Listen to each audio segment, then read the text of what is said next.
Hello everyone, this is Ram Vijay Krishna और मैं स्वागत करता हूं आप सभी का वर्ड्स के कॉमन एरर्स के प्रैक्टिस सेशन में। आज हम लोग करने जा रहे हैं बहुत सारे क्वेश्चंस को। मैं एक चीज बता दूं कि प्रैक्टिस सेशन जो हम लोग करेंगे उसमें वर्ड से रिलेटेड 90 क्वेश्चंस हम लोग करने जा रहे हैं और आज का जो वीडियो होने जा रहा है इसमें हम लोग बात करेंगे 20 क्वेश्चंस के ऊपर।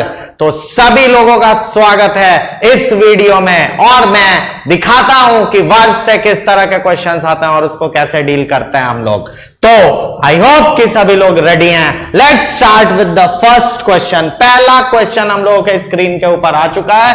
क्या कह रहा है? He was born of poor parents but brought up in an affluent family. अगर कोई एरर नहीं है तो डी मार्क करना है, अगर कोई एरर है तो ए, बी या सी में से कहीं भी मार्क करना है। बात किसकी हो रही है? बात हो रही है वर्ब की। तो हम लोग सबसे पहले समझेंगे कि इस सेंटेंस में वर्ब कौन सा है। He was born of poor parents but brought up in an affluent family. Affluent का मतलब होता है वेल्दी, मतलब हो गया बहुत धनी, धनी फैमिली में। तो क्या कह रहा है? जन्म देने वाले कौन? Poor parents. और पाला पोषा कहां गया? ब्रॉट अप का मतलब क्या होता है? पालन पोषण होना। कहां हुआ भाई? तो एक वेल्दी फैमिली में। अब यहां पर हमको समझना है कि पुअर पेरेंट्स के द्वारा जन्म दिया गया। यहां पर सेंटेंस में क्या हमको दिख रहा है? BORNE। अब मैं एक चीज क्लियर कर देना चाहता हूं सभी को। क्या क्लियर करना चाहता हूं मैं? तो भाई दो चीजें होती हैं, एक होता है BORN और एक होता है BORNE, जो कि बहुत बड़ा कंफ्यूजन क्रिएट करता है। अगर जन्म लेने की बात हो तो समझना कि BORN यूज करेंगे जन्म लेने की, और सहन करने की बात हो तो उस केस में हम लोग BORN यूज करते हैं। तो यहां पर कोई भी समझ जाएगा, ठीक है, वहां पर कोई भी समझ जाएगा कि यह जन्म देने की बात हो रही है। तो यहां पर हम लोग क्या करेंगे भाई? यहां पर बॉर्न को काटेंगे BORNE और कर देंगे आंसर इसका ए, बॉर्न। आई होप सभी को यह क्वेश्चन समझ आ गया। नेक्स्ट क्वेश्चन की तरफ बढ़ते हैं। क्वेश्चन नंबर 2 यहां पर क्या बोल रहा है? The institution was found in 1955 when India was not self dependent in many aspects. अगर कोई एरर नहीं है तो नो एरर मार्क करना है, लेकिन अगर कोई एरर दिख रहा है तो बताना है कि क्या एरर है। टॉपिक हम लोग क्या पढ़ रहे हैं?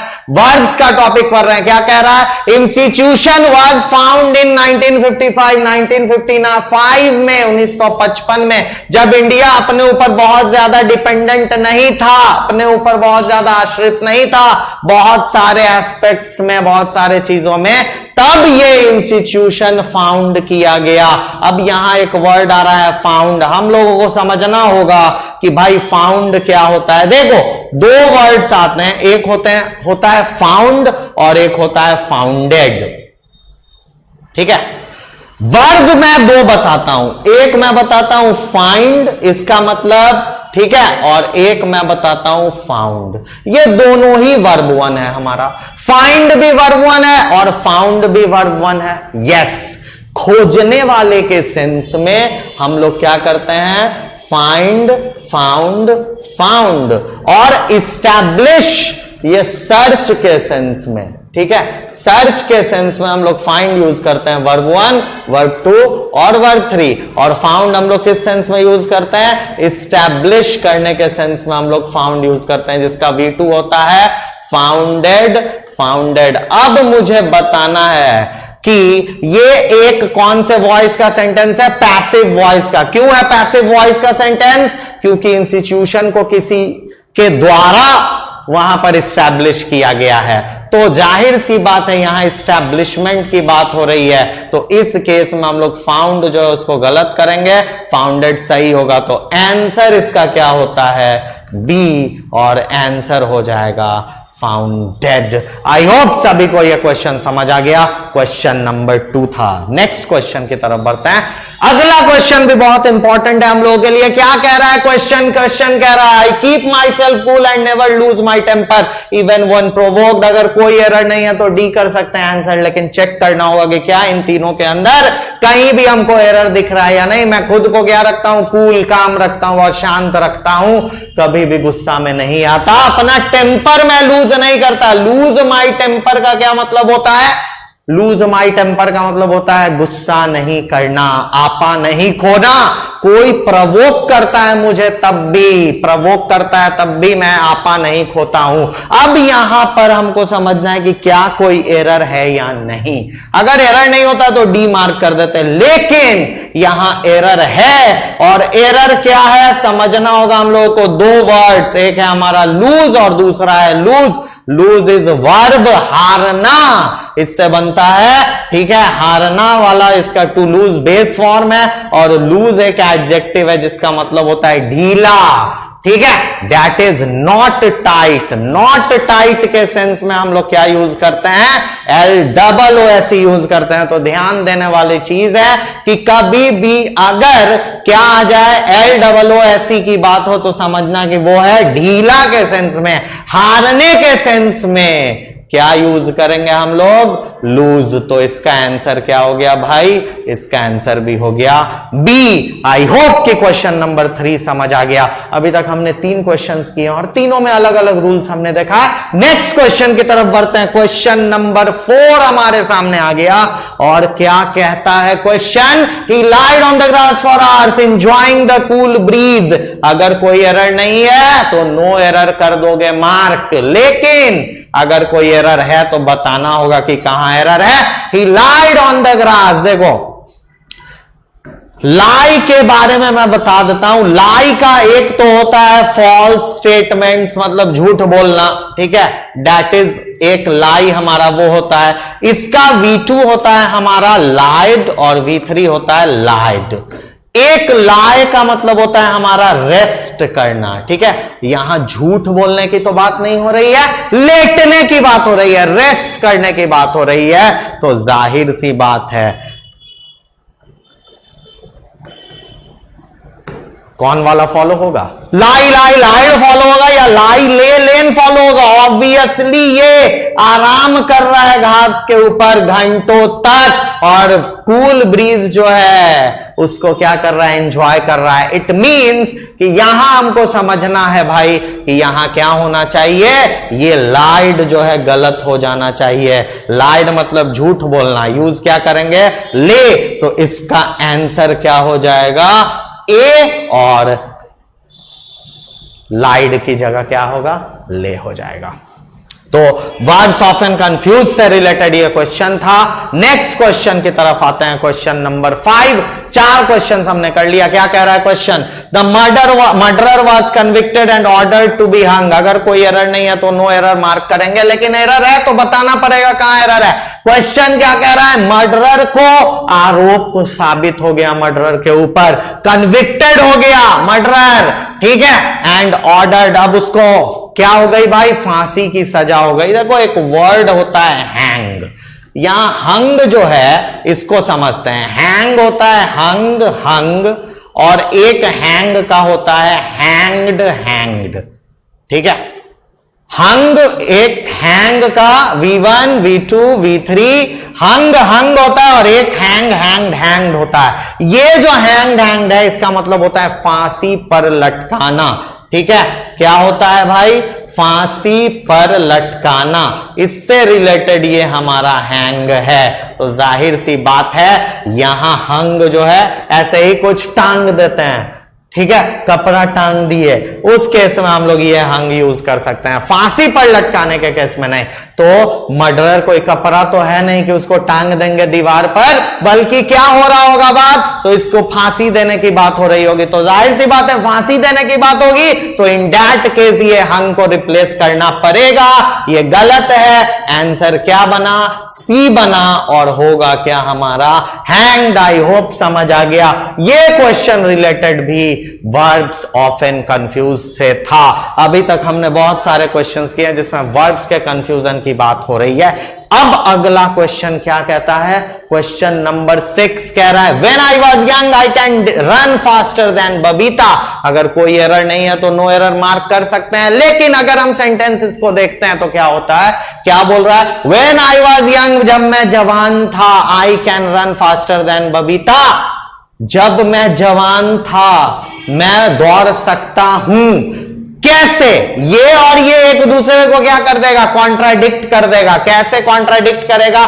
जब मैं जवान था तब मैं दौड़ सकता हूं तो नहीं होगा, क्या होगा भाई? दौड़ सकता था होगा। कैन जो है प्रेजेंट एबिलिटी के लिए यूज करते हैं, याद रखोगे सभी लोग। पास्ट एबिलिटी के लिए हमेशा हम लोग कुड यूज करेंगे। और यहां पर आज की बात हो नहीं रही है। बात कब की हो रही है? जब मैं जवान था, मतलब यहां पर कैन जो है गया, हो गया आंसर हमारा बी, और यूज हम क्या कर देंगे? कुड का। ये है हमारा क्वेश्चन नंबर 6। मैंने बोल दिया टोटल हम लोग 90 क्वेश्चंस करने जा रहे हैं वर्ब के सीरीज में। आज हमारा फर्स्ट वीडियो है वर्ब के प्रैक्टिस सेशन का। इसके अंदर हम लोग 20 क्वेश्चंस करेंगे। एंड ये जितने भी सारे क्वेश्चंस हैं, ये करने के बाद वर्ब्स का जो भी चीज है, वर्ब्स ऑफन कंफ्यूज से रिलेटेड, मॉडल ऑक्सिलियरी से रिलेटेड, कॉजेटिव से रिलेटेड, ट्रांजिटिव, इंट्रांजिटिव, इनकम्प्लीट से related, finite, non finite verb से रिलेटेड, कुछ भी एरर हो, किसी टाइप का एरर हो, वो हम लोग आसानी से कर लेंगे। हर टाइप का एरर यहां करवाया जा रहा है। अगला क्वेश्चन दिया है, क्या दिया है? She dared not to go there। अगर कोई एरर नहीं है तो डी मार्क कर देंगे आंसर, मतलब नो एरर। लेकिन अगर इस सेंटेंस को देखा जाए तो क्या बोल रहा है? She dared not to go there। अब मैं एक कॉन्सेप्ट बताता हूं। कॉन्सेप्ट कहा जाता है मार्जिनल ऑक्सिलियरीज। ठीक है, मार्जिनल ऑक्सिलियरीज। इसके अंदर डेयर आता है, नीड आता है और यूज टू आता है। ठीक है, यूज्ड टू का अपना फंक्शन है, इसको अभी हम लोग कवर नहीं करेंगे। आगे हो सकता है कोई क्वेश्चन है तो वहां कवर करें। अभी मैं डेयर और नीड के बारे में बता देता हूं। डेयर अगर क्वेश्चन में आ जाए और नीड भी अगर क्वेश्चन में आ जाए, ठीक है, तो ये एक ऑक्सिलियरी वर्ब की तरह काम करता है। अगर डेयर और नीड के साथ नॉट लग जाए तो भी ये एक ऑक्सिलियरी वर्ब की तरह काम करता है। और उस केस में हम लोग इसके साथ यूज करते हैं क्या? V1 यूज करते हैं। ये मैंने फाइनाइट नॉन फाइनाइट वर्ब्स का जो पार्ट था वर्ब्स के वीडियो में, उसमें भी बात मैं बार बार करता हूं और मैंने बताया भी है। तो क्वेश्चन मार्क हो जाए या नॉट आ जाए डेयर नीड के साथ तो समझना वो ऑक्सिलियरी का काम कर रहा है। और क्या आएगा? वर्ब 1 आएगा। यहां पर वही चीज हो रहा है। शी डेयर नॉट, उसकी हिम्मत नहीं है, डेयर नॉट आ गया, मतलब क्या का काम करेगा? Auxiliary verb. और आना क्या चाहिए था? वर्ब 1 आना चाहिए था, लेकिन ये क्या आ गया? 2 आ गया, जो कि क्या हो गया? गलत। तो 2 कब आता? 2 कब आता? जब यहां मान लो नॉट नहीं रहता तो क्या होता? शी डेयर्स टू गो, मतलब उसकी हिम्मत है वहां जाने की, लेकिन जैसे ही तुम डेयर नॉट देख लो या डेयर शी देख लो तो उस केस में हम लोग क्या करेंगे? केवल वर्ब 1 यूज करेंगे। यह भी एक अनदर इंपॉर्टेंट क्वेश्चन था। नेक्स्ट आते हैं हम लोग क्वेश्चन नंबर 8 पर। A soldier could fight for his country and save his country's honour.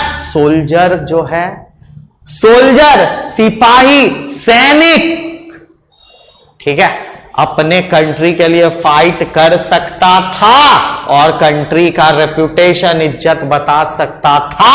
ऐसा है क्या? ऐसा है क्या? सोल्जर बचाएगा इज्जत। यस, पास्ट में बचा सकता था, अपने कंट्री के लिए लड़ सकता था। ऐसा बोलेंगे क्या हम लोग? नहीं बोल सकते हैं। क्यों? क्योंकि अ सोल्जर, वो तो उसका भाई काम है। सैनिक जो हमारे होते हैं, हम लोगों के प्राणों की रक्षा करने के लिए, हम लोगों के देश की रक्षा करने के लिए अपने प्राणों की आहुति तक दे देते हैं, तो वो करते हैं। ठीक है, उनका काम है अ सोल्जर। यहां या तो देखो, यहां कर दो फाइट्स। फाइट्स क्यों करोगे? देखो क्योंकि ये एक सिंपल प्रेजेंट टेंस है। Simple present tense, simple present tense किसको कहते हैं? एक्टिव में V1 और V5 अगर आ रहा है तो सिंपल प्रेजेंट, पैसिव में is am are plus V3 आ रहा है तब भी सिंपल प्रेजेंट। तो सिंपल प्रेजेंट बताता है, फैक्ट्स को बताता है, और कोई भी सोल्जर, और सोल्जर मतलब ऑल सोल्जर्स, और वो क्या करता है भाई? हमारे लिए फाइट कर सकता था नहीं, हमारे लिए फाइट करता है। तो कुड फाइट की जगह क्या करेंगे हम लोग? A soldier fights for his country and saves. अब देखो, अब ध्यान देने वाली बात है, यहां पर अगर हम फाइट्स करते यहां भी सेव्स आना चाहिए था, ठीक है, लेकिन अब यहां तो सेव आ गया, ठीक है, यहां पर तो सेव आ गया। तो अब मैं अगला इंपॉर्टेंट चीज इसके अंदर बता देता हूं, अगर हम यहां फाइट्स करें, यहां भी सेव्स होना चाहिए था, लेकिन है सेव, तो यहां पर हमको क्या करना होगा? अब इसको बनाना होगा कुछ और, क्या कर देंगे? A soldier must fight for his country and save his country's honour. तो ध्यान देने की चीज है, ठीक है। मैंने दो रूल्स पढ़ाया इस क्वेश्चन के अंदर। कुड जो है पास्ट एबिलिटी बताएगा, होता नहीं। हम लोग यहां क्या कर सकते थे? सिंपल प्रेजेंट का यूज कर सकते थे क्योंकि फैक्ट्स में यूज होता है, लेकिन सिंपल प्रेजेंट फैक्ट में यूज तो हो जाता, लेकिन यहां सेव आ गया। क्यों सेव है? क्यों सेव है? क्योंकि कोई ना कोई वर्ब चाहिए, मॉडल ऑक्सिलियरी चाहिए, तभी हम लोग वर्ब वन यूज कर सकते हैं। यहां वर्ब वन है तो जाहिर सी बात है यहां फाइट को फाइट्स करने में फायदा नहीं है, एंड से पैरालेलिज्म हो जाएगा, और उस केस में हम लोग क्या करेंगे? गलत हो जाएंगे। इसीलिए इस क्वेश्चन में क्या प्रॉब्लम, क्या कंफ्यूजन आ सकता था, वो मैंने दिखा दिया। नेक्स्ट बढ़ेंगे क्वेश्चन नंबर 9 की तरफ। क्या कह रहा है? Run fast lest you will miss the train. अगर कोई एरर नहीं है तो नो एरर मार्क कर सकते हैं, लेकिन अगर इस सेंटेंस को देखा जाए तो क्या कह रहा है भाई? Run fast lest you will miss the train. Lest का सबसे पहले मतलब समझ लो। लेस्ट का मतलब होता है ताकि नहीं, मतलब तेज दौड़ो ताकि तुम ट्रेन मिस नहीं करो। लेस्ट का मतलब यही होता है। और एक रूल मैं बता देता हूं, लेस्ट के साथ हम लोग क्या यूज करते हैं? लेस्ट के साथ हम लोग शुड यूज करते हैं। यहां लेस्ट के साथ क्या दे रहा है? विल दे रहा है, जो कि गलत हो गया। क्या करोगे? Run fast lest you should miss the train, ना कि run fast lest you will miss the train. और इस तरह से हमारा होता है क्वेश्चन नंबर 9 कंप्लीट। फिर से बता दूं, लेस्ट का मतलब ताकि नहीं, अपने दिमाग में फिट कर लो। क्वेश्चन ऐसे भी देता है कि लेस्ट के साथ नॉट यूज कर देगा, वो एडवर्ब्स के अंदर हम लोग देखते हैं कि लेस्ट के साथ नॉट यूज नहीं होता है। अगला क्वेश्चन क्या बोल रहा है? You need to work hard but you need not to waste time on unimportant lesson. एक क्वेश्चन की तरफ मैं ले जाना चाहता हूं जो हम लोग कर रहे थे। मैंने क्या बोला? डेयर और नीड के साथ नॉट आ जाए या फिर क्वेश्चन में आ जाए तो क्या लगेगा? Verb one. अगर ये नहीं आएगा तो क्या लगेगा? 2 + वर्ब वन। ठीक है, अब आते हैं इस क्वेश्चन। क्या बोल रहा है? You need to work hard. यहां नीड क्वेश्चन में है, नहीं है। नॉट आया, नहीं है, तो इसके साथ 2 + V1 आ गया, बिल्कुल सही। लेकिन बट यू नीड नॉट, यहां तो नीड के साथ क्या आ गया? नॉट आ गया। और नॉट आने का मतलब क्या हो गया कि हम लोग 2 + वर्ब वन यूज नहीं कर सकते। अगर हम 2 + वर्ब वन यूज करेंगे तो गलत हो जाएगा, क्योंकि मैंने बार बार मैं इस चीज पर फोकस कर रहा हूं कि नीड के साथ नॉट अगर आ जाए या नीड से क्वेश्चन शुरू हो जाए, डेयर के साथ नॉट अगर आ जाए या डेयर से क्वेश्चन शुरू हो जाए, तो उसके साथ 2 + वर्ब वन यूज नहीं करेंगे, केवल हम लोग यूज करेंगे but you need not waste time on unimportant lessons. ये है हमारा क्वेश्चन नंबर 10। मैंने बोला है टोटल हम लोग 20 क्वेश्चन इसमें करने जा रहे हैं। किसी को भी कोई दिक्कत होगा, कुछ भी समझ नहीं आया तो कमेंट बॉक्स में कमेंट कर देना, आई विल रिप्लाई।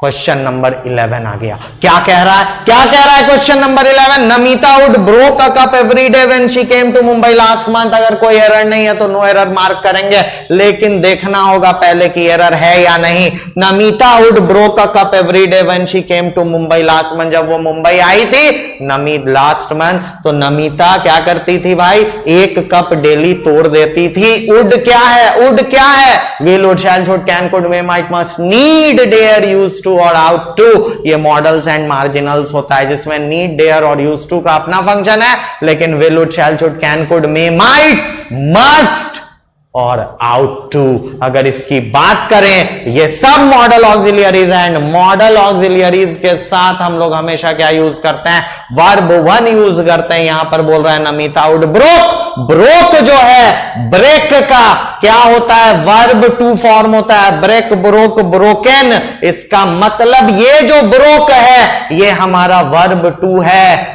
और वर्ब टू कैसे आएगा मॉडल के साथ? मॉडल के साथ वर्ब वन आएगा, मतलब कि ये गया और यहां पर हम लोग ब्रेक कर दिए। आंसर हमारा हो गया ए के अंदर। आई होप सभी को यह चीज समझ आ गया। क्वेश्चन नंबर 11 हमने कर लिया। नेक्स्ट बात करेंगे हम लोग क्वेश्चन नंबर 12 की। क्या कह रहा है? ध्यान देना है। The old man prayed that she may live long. No error अगर है तो डी करना है आंसर, लेकिन पहले चेक तो करें कि ए बी सी में कोई एरर तो नहीं है। ओल्ड मैन ने क्या किया? प्रार्थना किया। क्या प्रार्थना किया? कि वो जो है बहुत दिन जिए। प्रार्थना किया। कौन सा है? कौन सा है टेंस? प्रेड, पास्ट, और पास्ट के साथ क्या लगा है? डैट। ये इनडायरेक्ट स्पीच का सेंटेंस है। इनडायरेक्ट स्पीच का मतलब जब हम लोग नैरेशन करते हैं तो हमारा दो स्पीचेस होता है, एक डायरेक्ट और इनडायरेक्ट। डायरेक्ट जो actual words of the speaker होता है, और इनडायरेक्ट जब हम घुमा कर बात कर रहे हो। जैसे मैंने बोला कि तुम बहुत अच्छे हो, ठीक है, और तुम इस बात को जब जाकर अपने मम्मी को बोलोगे कि सर ने बोला कि तुम बहुत अच्छे हो, ये तो नहीं बोलोगे सर ने बोला कि मैं बहुत अच्छा हूं। मैंने क्या बोला? कि तुम बहुत अच्छे हो। मेरा डायरेक्ट स्पीच हो गया। तुम इस बात को मम्मी को जाकर बताया कि सर ने मुझे ऐसा बोला, इनडायरेक्ट स्पीच हो गया। इनडायरेक्ट स्पीच यहां है, पास्ट है, दैट है, मतलब कभी भी याद रखना मे का यूज नहीं हो सकता है। हमेशा क्या यूज होगा? मे, माइट होता है, कैन का कुड हो जाता है, विल का वुड हो जाता है, शैल का शुड हो जाता है, आउट टू का शुड हो जाता है। यहां पर ये चीज याद रखना है। इनडायरेक्ट स्पीच, फिर से मैं बोल दे रहा हूं, इनडायरेक्ट स्पीच, बूढ़े आदमी ने प्रे किया कि वो बहुत दिन तक जीवित रहे। कौन रहेगी जीवित? शी प्रेड और डैट आ गया, इसलिए ये इनडायरेक्ट स्पीच होते ही, पास्ट का इनडायरेक्ट स्पीच होता है, माइट आ गया। ये है हमारा क्वेश्चन नंबर 12। नेक्स्ट हम लोग आगे बढ़ेंगे क्वेश्चन नंबर 13 के ऊपर। क्या कह रहा है देखते हैं। Waste material should be recycle if possible. अगर कोई एरर नहीं है तो नो एरर मार्क करना है, लेकिन ध्यान देने की बात है, waste material should be recycle if possible. Waste material को रिसाइकल करना चाहिए अगर ये पॉसिबल है तो। शुड बी क्या है? शुड बी, याद रखना। Can be, will be, shall be, should be, could be, may be, might be, ऐसा कोई भी वर्ड है जिसके बाद वर्ब आता है तो वर्ब 3 ही होगा। यहां क्या यूज करेंगे हम लोग? रिसाइकल्ड। जैसे एक और एग्जांपल मैं दिखा देता हूं। दिस कैन बी डू कभी होगा? दिस कैन बी डू कभी होगा? नहीं। कैन बी के साथ भी क्या आएगा? V3। तो ये चीज याद रखेंगे। Should be, can be, shall be, will be, would be, may be, might be, ठीक है। ऐसे वर्ड्स के साथ हम लोग क्या यूज करेंगे? वर्ब 3 यूज करेंगे। आई होप समझ आ गया। रिसाइकल का V2 होता है रिसाइकल्ड, V3 भी होता है रिसाइकल्ड। ये है हमारा क्वेश्चन नंबर 13। एंड इस क्वेश्चन के साथ भी हमने एक नया रूल सीखा है। अभी 7 क्वेश्चंस और करने जा रहे हैं। 7 क्वेश्चंस और करेंगे। क्वेश्चन नंबर 14 की तरफ आ जाओ। क्या बोल रहा है? The government can not be able to contain encephalitis by spending just 1% of GDP on health sector. Health sector के ऊपर 1% अगर खर्च कर रहा है गवर्नमेंट तो वो नहीं कर पाएगा। क्या कर नहीं कर पाएगा? वह नहीं कर सकता है। क्या? कंटेन। कंटेन का यहां पर मतलब है कंट्रोल। कंटेन मतलब किसी को लिमिट में रखना। लिमिट में रखना किसको? इंसेफ्लाइटिस को लिमिट में नहीं रख पाएगा। केवल 1% जीडीपी का हेल्थ सेक्टर पर अगर खर्च हो रहा है तो ऐसा बोल रहा है ये स्टेटमेंट। अगर इसके अंदर कोई एरर है तो बताना है कि क्या एरर है। अगर एरर नहीं है तो नो एरर हम मार्क कर सकते हैं। लेकिन यहां पर दो चीज है। कैन का मतलब क्या होता है? Able to. और कैनॉट का मतलब नॉट एबल टू। अब यहां देखो, अब यहां देखो, I can able to, I can be able to operate a computer. अगर मैं ये बोल दूं I can be able to operate a computer, अगर मैंने कैन लिख दिया ऑलरेडी, इसका मतलब ये एबिलिटी शो कर रहा है। अगर मैं यहां से बी एबल टू को उड़ा दूं, यहां मैं नहीं इसको यूज करूं, तो क्या होगा? तो क्या होगा आप बताओ? क्या इससे कोई प्रॉब्लम है? I can operate a computer से क्लियर नहीं हो रहा है क्या कि मैं कंप्यूटर को ऑपरेट कर सकता हूं? बिल्कुल क्लियर हो रहा है। बी एबल टू डालने की क्या जरूरत है? वही चीज यहां है। द गवर्नमेंट कैनॉट कंटेन, इसका मतलब ही हो गया कैनॉट कंटेन। अगर बोला मतलब कि वह नहीं कर सकता है। बी एबल टू डालने की जरूरत नहीं है। और ये एक बहुत इंपॉर्टेंट गोल्डन रूल है कि कैन और कैनॉट अगर आए तो उसके साथ बी एबल टू का यूज कभी नहीं करेंगे, जरूरत ही नहीं है। ऐसे एक्सप्रेशंस को इंग्लिश में सुपरफ्लुअस एक्सप्रेशंस कहा जाता है, जिसका रिडंडेंसीज भी नाम है इंग्लिश लैंग्वेज के अंदर। जब हम लोग बैंक, एसएससी वगैरह का एग्जाम देते हैं तो ऐसे एक्सप्रेशंस को हम लोग सुपरफ्लुअस के नाम से जानते हैं। जब हम लोग कैट और क्लैट की तैयारी करते हैं, इन्हीं एक्सप्रेशंस को हम लोग रिडंडेंसीज के नाम से जानते हैं। क्वेश्चन एक है, नाम बदलता है तो हम लोग सोचते हैं कि बहुत बड़ा कुछ हो जाएगा, ऐसा कुछ नहीं होता है। बेस स्ट्रांग है। क्वेश्चन नंबर 14 के अंदर जो हमने किया, अगर वो हम लोग हर जगह अप्लाई करने में सक्षम है तो कोई भी क्वेश्चन बनेगा, कोई टेंशन नहीं है। क्वेश्चन नंबर 15 के ऊपर आ जाते हैं हम लोग। क्या बात कर रहा है? She may live long, his sad father prayed. उसके फादर ने, सैड फादर ने प्रे किया। और देखो यहां पर क्या है, यहां पर क्या है, बहुत इंपॉर्टेंट चीज बता रहा हूं मैं। Inverted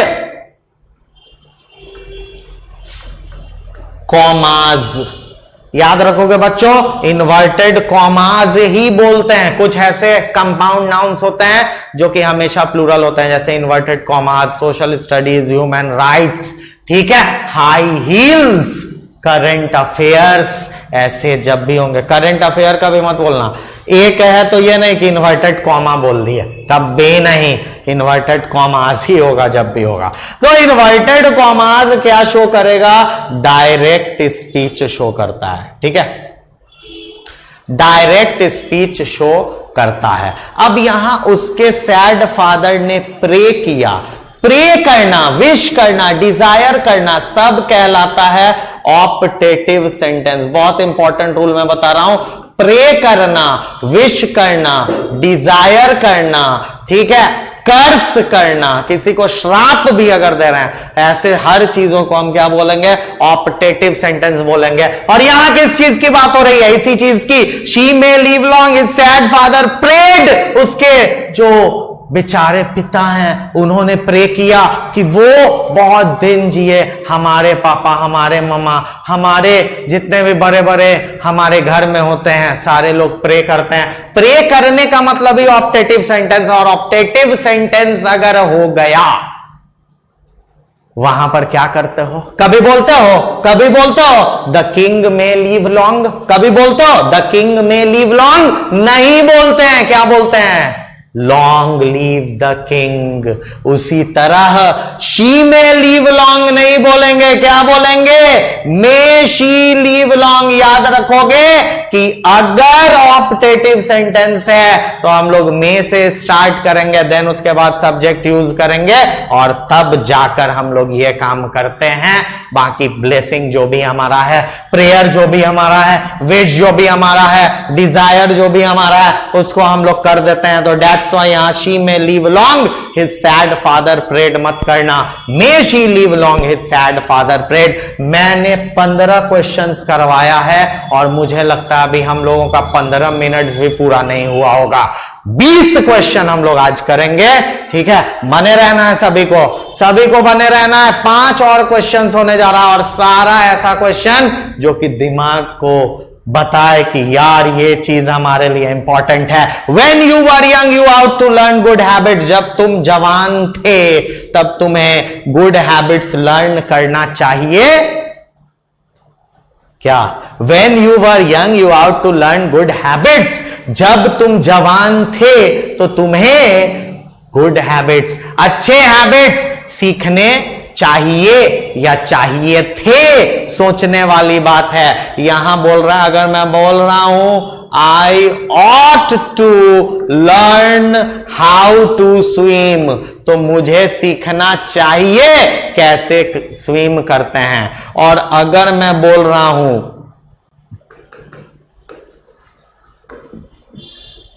I ought to learn, I ought to have learn how to swim, इसका मतलब यहां क्या है? सीखना चाहिए, ध्यान देना। और यहां क्या है? सीखना चाहिए था, ठीक है, सीखना चाहिए था। अब क्या बोल रहा है? अब क्या बोल रहा है? जब तुम जवान थे तो तुम्हें सीखना चाहिए या फिर सीखना चाहिए था? कोई भी बता देगा कि अरे यार जब जवान थे तो सीखना चाहिए नहीं, सीखना चाहिए था। तो आउट टू करोगे लर्न या फिर आउट टू हैव लर्न करोगे? फैसला तो कर लिए हम लोग, क्या करेंगे? आउट टू हैव लर्न, इसको काटो, आंसर बनेगा आउट टू हैव लर्न। जब तुम जवान थे, इसका मतलब क्वेश्चन नंबर 16 से भी हम लोग एक चीज बहुत इंपॉर्टेंट सीखें। वी शुड डू दिस, हमें ये करना चाहिए। We should have done this, हमें ये करना चाहिए था। तो दोनों का डिफरेंस हमेशा याद रखेंगे, कभी प्रॉब्लम नहीं होगा। नेक्स्ट आता है हमारे पास अगला क्वेश्चन, क्वेश्चन नंबर 17, और इसमें किस चीज की बात हो रही है? Are you use to get up early? अगर कोई एरर नहीं है तो नो एरर कर दोगे, और अगर कोई एरर है तो बताना है। देखो, यूज्ड टू एक मार्जिनल ऑक्सिलियरी है, यूज्ड टू एक मार्जिनल ऑक्सिलियरी है। इससे 2 सेंटेंसेस मैं बताता हूं। आई यूज टू प्ले चेस, मैं चेस खेला करता था।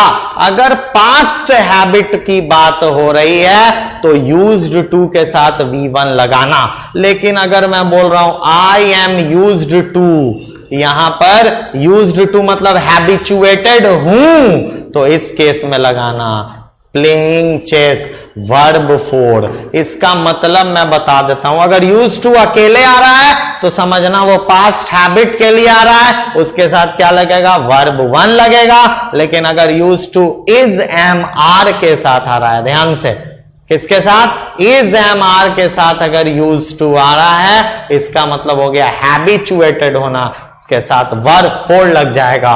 मार you use to get up early. अब मुझे पता है कि सभी लोगों को मिल गया होगा कि एरर क्या करेंगे? Are you use to get up early नहीं होगा, गलत है। क्या हो जाएगा? Are you use to getting up early. Is am are plus use to plus V4 हमारा हो जाता है। ये था क्वेश्चन नंबर 17। इसमें भी हमने एक बहुत इंपॉर्टेंट चीज को सीखा। नेक्स्ट हमारे पास 3 क्वेश्चंस बाकी है। अगले क्वेश्चन की तरफ बढ़ते हैं, क्वेश्चन नंबर 18। ये भी बहुत आसान क्वेश्चन है, दिखने में भले थोड़ा बड़ा लग रहा होगा बाकी क्वेश्चंस के मुकाबले, लेकिन है बहुत आसान। पढ़ेंगे तो हो सकता है बन जाए पढ़ते ही। हमारा नॉलेज जो हिस्ट्री का है वो हमारे हेल्प में नहीं आया, और कभी कभी तो हम ये भी नहीं फेल हो जाते हैं इस चीज को भी याद करने में कि अमेरिका का इन्वेंशन किसने किया था। अगर कोई एरर नहीं है तो डी मार्क करो। लेकिन मुझे पता है मैंने ये क्वेश्चन पढ़ा होगा तो बहुत लोग इसको बना दिए होंगे क्यों? क्योंकि ये हम लोग बार बार पढ़ते हैं, इन्वेंटेड और डिस्कवर्ड। इन्वेंटेड में क्या होता है? आविष्कार करते हैं हम लोग, है ना। इन्वेंटेड में क्या करते हैं? आविष्कार करते हैं। और यहां क्या करते हैं? खोज करते हैं। अमेरिका को नया तो नहीं बनाए, अमेरिका का इन्वेंशन कैसे कर सकते हैं? हम लोग क्या करेंगे? गलत कर देंगे। इन्वेंटेड को करना क्या होगा यहां पर?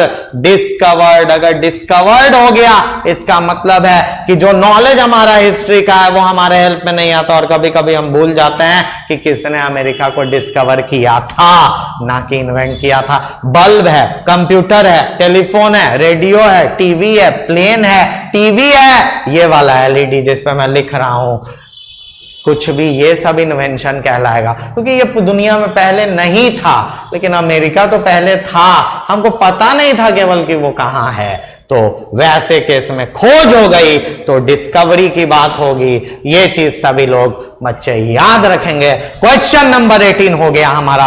2 क्वेश्चंस और बाकी है, देखता हूं कि कितने लोग इसको बना पाते हैं। क्वेश्चन क्या कहता है? Owing to the heavy rains the ship drowned in the middle of the ocean. Heavy rain के कारण, owing to the heavy rains the ship drown, drown मतलब डूबना, ओशन के मध्य में डूब गया। अगर कोई एरर नहीं है तो नो एरर कर सकते हैं हम लोग, लेकिन अगर कोई एरर है तो बताना होगा क्या एरर है। अब यहां पर देखते हैं हम लोग क्या एरर है। 2 वर्ड्स मैं बता देता हूं, सिंक और ड्राउन। सिंक जो है, ड्राउन जो है केवल किसके लिए यूज होता है? लिविंग के लिए। और कौन सा? पर्सन्स के लिए, ठीक है। कोई इंसान डूब गया तो ड्रोन बोलो, लेकिन यहां कौन डूबा? शिप, तो ड्राउंड नहीं होगा। सिंक का V2 होता है सैंक, V3 होता है संक, यहां V2 हो जाएगा सैंक। क्यों V2 होगा? क्योंकि यहां पास्ट की बात हो रही है, कोई हैज हैव हैड नहीं आया है। हैज हैव हैड नहीं आया तो V3 यूज नहीं करेंगे, पास्ट में हम लोग V2 ही यूज करेंगे। तो ये डिफरेंस है हमारा क्वेश्चन नंबर 19 के अंदर, सिंक वर्सेस किसका? ड्राउन का। सभी लोग याद रखेंगे। और लास्ट क्वेश्चन आज के लिए एक बहुत इंपॉर्टेंट क्वेश्चन है। क्या बोलता है? Rohini complain to the police that her purse had been stolen and that was lifted without any money. ठीक है, तो रोहिणी ने पुलिस को कंप्लेन किया कि उसका पर्स जो है चोरी हो गया और वो लिफ्टेड थी विदाउट एनी मनी, बिना किसी पैसे के उसको उठा लिया गया। लिफ्ट मतलब किसी को उठाना, प्रमोट करना, आगे बढ़ाना, ऐसा कुछ। लेकिन कह क्या रहा है? पर्स चोरी हो गया, मतलब उठाया नहीं, बढ़ाया नहीं, आगे नहीं किया, बल्कि ये बिना किसी पैसे के छूट गई, वहां पर अकेली पड़ गई। तो लेफ्ट विदाउट एनी मनी होगा। लिफ्टेड और लेफ्ट में क्वेश्चन पूछता है, बराबर पूछता है, इसीलिए लिफ्टेड और लेफ्ट के बीच हमेशा ध्यान रखना। यह है हमारा आज का वीडियो जिसमें हमने किया 20 क्वेश्चंस। होप ये सारे रूल्स सभी के दिमाग में फिट हो गए होंगे। Again, I thank all of you for participating in this video. This is Ram Krishna saying goodbye. God bless. All the best.